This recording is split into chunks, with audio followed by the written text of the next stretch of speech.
തദ്ദേശ തെരഞ്ഞെടുപ്പിൽ പോളിംഗ് ബൂത്തിലെ വോട്ടർമാരുടെ എണ്ണം 1100 ആക്കി പരിമിതപ്പെടുത്തണമെന്നാവശ്യപ്പെട്ട് തെരഞ്ഞെടുപ്പ് കമ്മീഷണർക്ക് പ്രതിപക്ഷ നേതാവിന്റെ കത്ത്.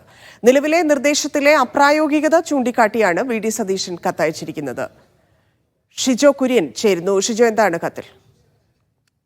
തദ്ദേശ തെരഞ്ഞെടുപ്പിൽ പഞ്ചായത്ത് പ്രദേശങ്ങളിൽ പരമാവധി 1300 വോട്ടർമാർക്കും മുനിസിപ്പൽ പ്രദേശങ്ങളിൽ 1600 വോട്ടർമാർക്കും ഒരേ പോളിംഗ് സ്റ്റേഷൻ ക്രമീകരണ നിർദ്ദേശത്തിന്റെ അപ്രായോഗികത ചൂണ്ടിക്കാട്ടിയാണ് പ്രതിപക്ഷ നേതാവ് ഇപ്പോൾ സംസ്ഥാന തെരഞ്ഞെടുപ്പ് കമ്മീഷണർക്ക് കത്ത് നൽകിയിട്ടുള്ളത്. തദ്ദേശ തെരഞ്ഞെടുപ്പിൽ പോളിംഗ് ബൂത്തിലെ വോട്ടർമാരുടെ എണ്ണം 1100 ആക്കി പരിമിതപ്പെടുത്തണം എന്നുള്ള കാര്യമാണ് ഇപ്പോൾ പ്രതിപക്ഷ നേതാവ് അയച്ച കത്തിൽ പ്രധാനമായി പറയുന്നത്. കൂടുതൽ പേർ ബൂത്തിലെത്തുന്നത് ഉദ്യോഗസ്ഥരുടെ ജോലിഭാരം വർദ്ധിപ്പിക്കുകയും പോളിംഗ് ബൂത്തുകൾക്ക് പുറത്ത് നീണ്ട നിര ുകയും ചെയ്യും. ഇത് ഇത് പലപ്പോഴും വോട്ട് ചെയ്യാൻ എത്താത്ത അവസ്ഥയിലേക്ക് എത്തിച്ചേർക്കുമെന്നും പ്രതിപക്ഷ നേതാവ് കത്തിൽ ചൂണ്ടിക്കാട്ടിയിട്ടുണ്ട്. ഈ സാഹചര്യത്തിൽ ഗ്രാമ നഗര വ്യത്യാസമില്ലാതെ എല്ലാ പോളിംഗ് സ്റ്റേഷനിലും പരമാവധി 1100 വോട്ടർമാരെ മാത്രമാക്കി പരിമിതപ്പെടണം ആവശ്യപ്പെട്ടുകൊണ്ടാണ് പ്രതിപക്ഷ നേതാവ് ഇപ്പോൾ സംസ്ഥാന തെരഞ്ഞെടുപ്പ് കമ്മീഷണർക്ക് കത്തയച്ചിരിക്കുന്നത്.